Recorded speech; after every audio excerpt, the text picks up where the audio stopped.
Or to those council members who wish to make statements. I give the floor to the representative of the United Kingdom.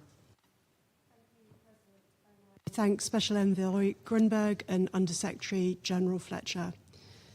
In recent weeks, we have seen a serious escalation in violence in Yemen and the wider region as a result of reckless Houthi actions.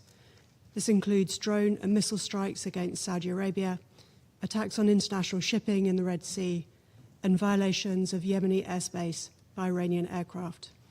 Iran must cease its long-standing support for the Houthis, which threatens Yemen's stability.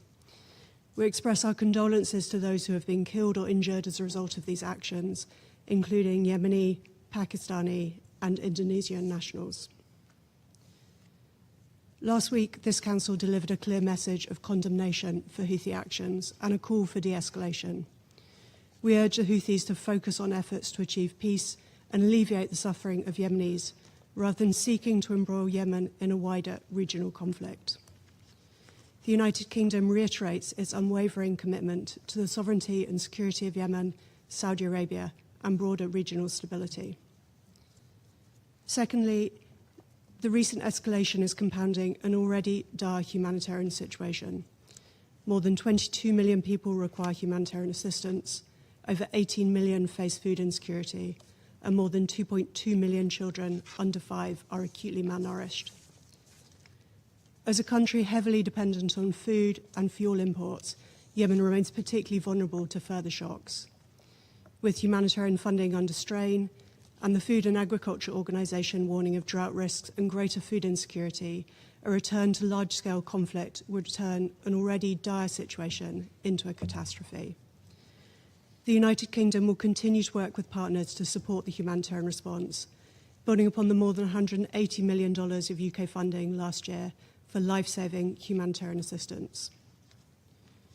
We also remain deeply concerned by the Houthis' continued detention of 73 UN staff and many more NGO and civil society personnel, many who have been held for over 2 years. The Houthis must immediately and unconditionally release all those detained and allow humanitarian actors to operate safely and without obstruction.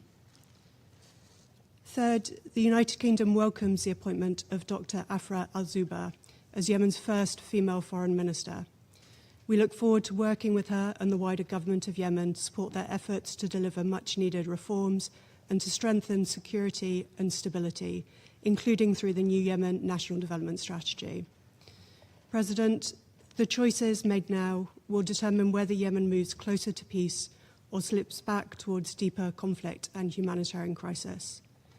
The United Kingdom remains steadfast in its support for the role of the UN Special Envoy and an intra-Yemeni peace process under UN auspices to help build the peaceful future that Yemenis deserve. Thank you. United Kingdom, and then I give the floor to the representative of Panama.